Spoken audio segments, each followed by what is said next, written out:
Joel Scowell, then the president of Moody Bible Institute, tells about his experience watching the Olympics some years ago. And if anybody's like me, you love the Olympics. There's just something about watching it, and especially if it's Olympic hockey. It's my utmost favorite. I think it's even better than the NHL. But Joel Scowell is watching this game, and of course it's Russia and U.S. And they're playing hockey, and he's cheering for his good country, the US of A. And he said that by the third period, his stomach was in knots, his knuckles were white, and he was experiencing anxiety. Ever been there? Well, the US won that game. And of course, once the US won, the networks played the game again and again and again and showed it. This time, however, Joe Scowell says he didn't have knots in his stomach. His knuckles didn't turn white, and he certainly didn't experience any anxiety. He said, I leaned back on the couch, I put my feet up, and enjoyed the game. And he says, do you know what made the difference? He says, I could relax because I knew the outcome. It's like that with us as well, isn't it? We listen to the news. Sometimes we're anxious and shocked at what we hear. Sometimes we're happy, especially if it's something that excites us. Just like hearing that the Montreal Canadiens beat the Boston Bruins last night, or if the Montreal Canadiens are playing the Toronto Maple Leafs and Montreal wins. I'm an excited boy because I love the Montreal Canadiens. It's my team. And my dad and my brother and my sister are all Toronto fans, so anytime Montreal beats Toronto, I'm happy. And I get the vote. So it's all good. But there's excitement when something like that happens. My point is that if we hear the same news or the sports updates for the second time, we don't have that same expression as we did the first time we hear it. And why is that? It's because we know the outcome of what's going to happen. Wouldn't it be great if we knew what the outcome of everything would be and that it would always be good? If we could look into the future and actually see that all our dreams and plans would be a reality, wouldn't that be great? But we know in reality, that this is not how life works. This was certainly not how life for this Old Testament character Abraham was either. God called Abraham to leave his family and his home, travel to a strange country. He had no idea where he would end up, what it would look like, or how it would turn out. He did not know if he would be robbed or beaten along the way. The only thing God told him was to go, and that God would be with him. He knew that God told him that he would bless him and make him a great nation. But at that moment, he could not see how God was going to accomplish this. It is one thing for God to tell us something, but it is quite another to understand how he's going to accomplish it. We want to understand all the details, don't we? We want to know the outcome before we really put our feet up and we relax. And this morning, I would like us to look at some lessons from Abraham's life and from the encounter that we read earlier that we can apply to our own lives.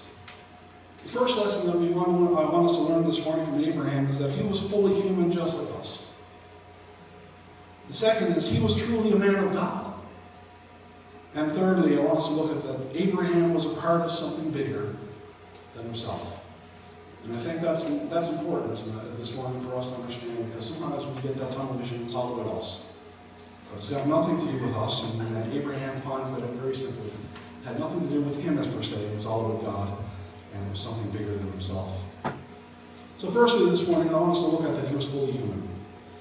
The Lord had said to Abraham, go from your country, your people, and your father's household to the land I will show you. I will make you into a great nation. I will bless you. I will make your name great, and you will be a blessing. I will bless those who bless you, and whoever curses you, I will curse. And all people on earth will be blessed through you. What a wonderful promise of God. God had a special purpose for him. He would be with him wherever he went. The outcome was that God would bless Abraham. So he had somewhat of the details. He knew that the final result would be that God would bless him. He just didn't know how he was going to get there. didn't know how that was going to be accomplished. And he didn't know what he would have to experience, I guess, along the journey of life. Notice what verse 4 and 5 says. So Abraham went as the Lord had told him. He took his wife Sarah, his nephew Lot, all the possessions they had accumulated, and the people he had acquired in Haran, and they set out for the land of Canaan, and they arrived there. Notice what Abraham did compared to the instructions that God gave him. God told Abram to go from your country, go from your people, and your father's household to the land I will show you. Notice what Abraham did. He took his nephew Lot and all the people he had acquired in Haran. Abraham desired to have others with him. He didn't listen to God's instructions very well. He had no other family. It was only him and Sarah, so he was supposed to go, him and Sarah, to the land that the Lord had promised him. But he took other people with him. And he didn't want to be, I guess, by himself. We're not told exactly why Abraham disobeyed God, but we are told that he did. Maybe Abraham took Lot and others with him because he wanted security, protection, or even moral support. However, we are told that, unfortunately for Abraham, Lot caused lots of problems and tensions. It even got so bad that Lot moved away from Abraham and settled in Sodom and Gomorrah in Genesis 13. Bringing Lot on his journey was not Abraham's only mistake. God promised that he would bless him. But I guess Abraham had to learn to trust God. And if we read Genesis 12, 10 to 20, which I read earlier this morning as well, we can see that because of a famine in the land, Abraham decided to leave his land and go to Egypt. And before they entered Egypt, Abraham told his wife Sarah to say that she was his sister. Abraham feared that because she was beautiful, that the Egyptians would kill him. But if they thought that she was his sister, they would show favor to him because of her. We see that Abraham's fears overrules his trust in God. And in the process, he put his wife in harm's way to save himself. Abraham became a saint in the wrong place. But there's good news and encouragement that comes from Abraham's encounter. That encouragement is that there's hope for people like me. There's hope for people like you when we fail sometimes, right? Abraham didn't sail through the test of his faith. No, he struggled with trusting God and waiting on him in faith. However, no matter the mistakes and mistrust, Abraham still was a man of God. And that's our second lesson I want us to learn this morning. Excuse me. Believe it or not this morning, but there are no perfect people. Anybody here perfect this morning? I'm not going to raise my hand because I'm not perfect. God only has imperfect people to work with. Therefore, there is hope for all of us. We don't have to be perfect in order to have a relationship with God. Even when we mess up, God is there to pick us up. Someone once said, the last chapter has not been written. And God isn't through with us yet. Amen? Let me read that again. The last chapter has not been written. And God isn't through with us yet. And I think that's hope for us. That's hope for us that the mission board meets this week and in the future to look at where this church is going and what God has designed for us as a church in Colorado and on the shore. The last chapter is not written. God is not through with us yet. That's encouragement this morning. That's what we need to believe, and we need to grab onto that this morning. No matter where you're to, no matter if you feel tired, if you feel weary, if you feel depressed, if you're anxious, if your knuckles are white, if you got knots in your stomachs, it doesn't matter what it is this morning. God is not through with us yet. Abraham was not perfect in his faith. He did not perfectly trust God with everything, but he did leave his homeland, go to a place where God was sending him to. He did believe that God was going to give him a son, most of the time, and it was usually in those moments of darkness and uncertainty that Abraham wavered from his faith in God. And that's like us. It's in the dark moments that we tend to falter and we waver. And it's darkness that we should probably be trusting more instead of actually not the other way around. You see, if it were not for God's faithfulness to Abraham, in those times of failure, the situations that Abraham found himself in could have ruined his life. Abraham did not find it easy to follow God, for it complicated his life. But Abraham became faithful in continuing his struggle, and God saw Abraham as a man of faith because of it. Through all of his wavering, Abraham was still a man of God, and God even credited him as a righteous man in Genesis 15 and verse 6. So the question goes forth, did Abraham struggle with believing God? Yes. But did he ultimately place his trust in God? Absolutely. He was truly a man of God. Hebrews 11:8-10 says, by faith Abraham, when called to go to a place he would later receive as his inheritance, obeyed and went. Even though he did not know where he was going, by faith he made his home in the promised land. Like a stranger in a foreign country, he lived in tents, as did Isaac and Jacob, who were heirs with him in the same promise. For he was looking forward to a city with foundations whose architect and builder is God. Are we looking for that same place this morning? Do we have that same hope? Do we have that same faith that we're going to inherit something better after this life is over? The story of Abraham tells us that God will help us as well as we struggle in our faith, but the faith must be faith in the one true God. It is not good enough to be spiritual. In the general sense, our faith must be specific. Let me explain what I mean in this story. It's an illustration that's told by a girl named Julia who went off to college. While at college, she began to witness boldly to her roommates. The girls not only listened politely, they even seemed supportive. For this reason, Julia was excited because they all seemed to be open to the gospel. However, she was shocked when they responded just as warmly when Sue, one of the other girls in the room, said she was into the New Age movement and believed in the God within us all.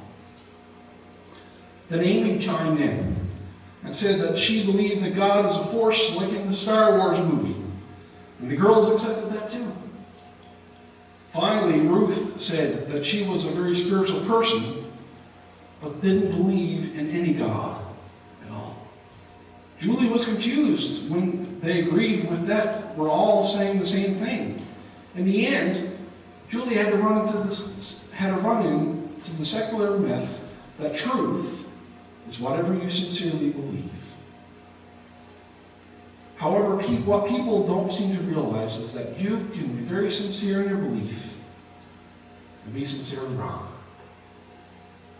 Ephesians 4:6 reminds us there is one God and Father of all, who is over all and through all and in all. We have to be so careful what we believe in, who we believe in, what we're reading, make sure that it's theologically correct, make sure it's believed based on the Bible, make sure that it's correct for our teaching and rebuking, and if it's not, throw it away. You have to be mindful of what we're reading these days, because if you don't stand for something, you will fall for anything. And I can hear my father saying that as I grew up. Stand for something, you will fall for anything. And that's where we are too. We're in a society today that does not believe in anything. You're falling for everything. The third lesson that I want us to learn this morning from Abraham was part of something bigger than himself.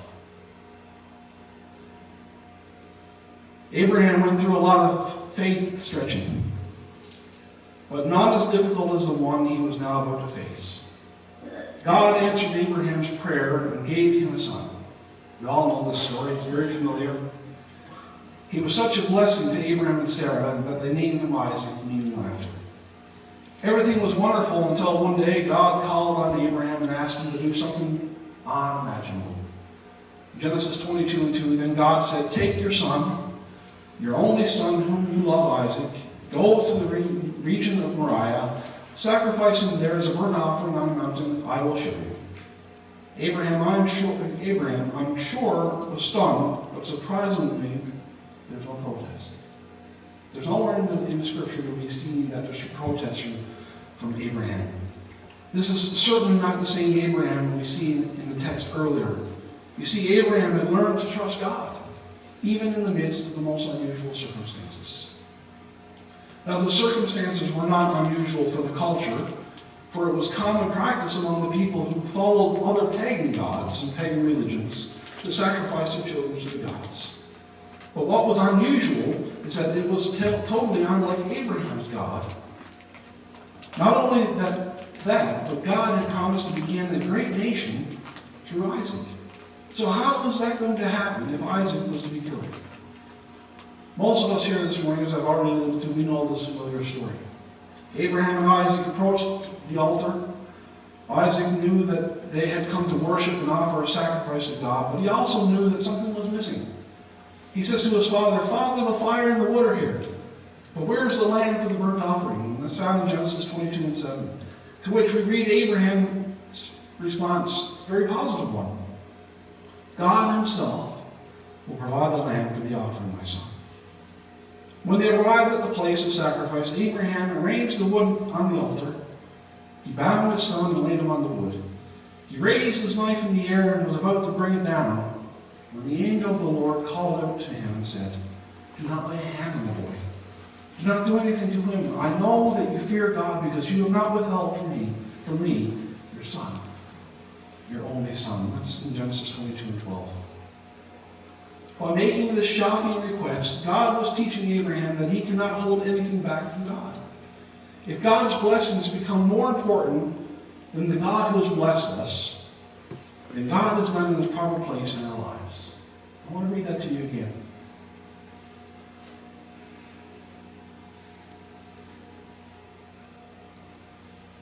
God's blessings become more important than the God who has blessed us. Then God is not in his proper place in our lives. So many people do that, don't they? They see the blessings and they receive the blessings of God. But the blessing becomes more important than the one who blessed us. Even when God promises something and gives us what he promised, we cannot hold onto it with an iron grip. Everything in our lives, even the blessings of God, has to be laid on the altar as a sacrifice to God. The most important lesson that God was teaching Abraham, and it applies to us too, is that God would never ask Abraham or us to do anything that he himself was not willing to do. God actually stopped Abraham from doing what he would actually do when he gave his one and only son as a sacrifice to die on the cross of Calvary. Not just for me, not just for you, but for the entire world, that whosoever. You see, when Abraham said God himself would provide the lamb, he had no idea that God would provide the sacrifice in his son. Abraham was acting out what God would later do through his one and only son. Jesus would become the Lamb of God who would take away the sins of the world in John 1:29. By Abraham's obedience and faith, he became part of God's plan to save the world. He learned to trust God one step at a time. There were failures along the way, but he grew in his faith and his ability to walk in obedience.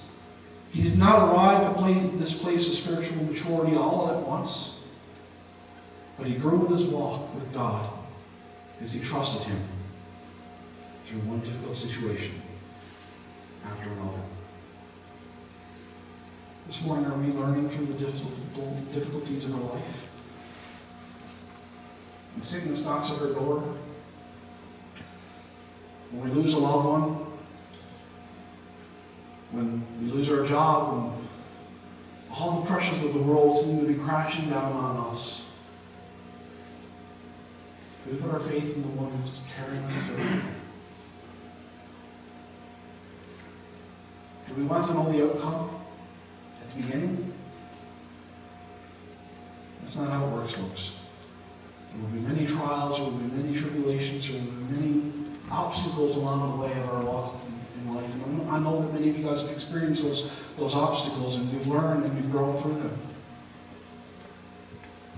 But today, maybe there's somebody who's listening or will listen to this. They're going through trials and tribulations in their life. Maybe they can't see where it's all going to end. They don't know what the outcome will be. This morning, there's hope. It's not about us. We're a part of God's greater scheme, His greater plan, His greater vision, and we sometimes fail to see His vision. We want to go on our own paths of our own choosing and our own making, and we sometimes falter from where He wants us to go. And I'm guilty of that myself. For, I can say, 20 years I fought this call that God had placed in my life to become an officer. Fought it tooth and nail. Didn't want to be here. Demands too much. I want to be a computer programmer. I want to have this. I want to have my own home. I want to have a family. There's all these conditions that I want. And as I put a condition in place, God met that condition. God provided family, a good job, gave us a house. Life was good, but it didn't give me fulfillment. It didn't give me true joy and satisfaction. And Charlene and I sat in her parking lot at work after a long day of work, and I said, Charlene, I can't do this anymore. This is not what God wants for me and you. And she said, I was about to say that to you as well.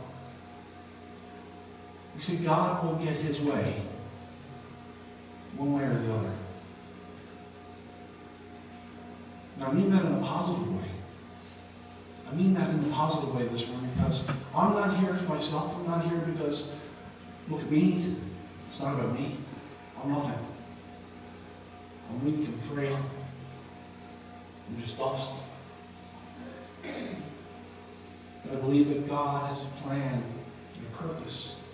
He has one for me. He has one for you. And we need to learn to trust Him more. We need to learn to place our faith, our hope, to place our life in His hands. Not trying to do things our own. And yes, we'll mess up along the way. I still mess up. I still make mistakes. I still falter. I'm human. But this morning, God uses us as human beings in our imperfect humanness. And He works through that. And He uses us to be a blessing to others.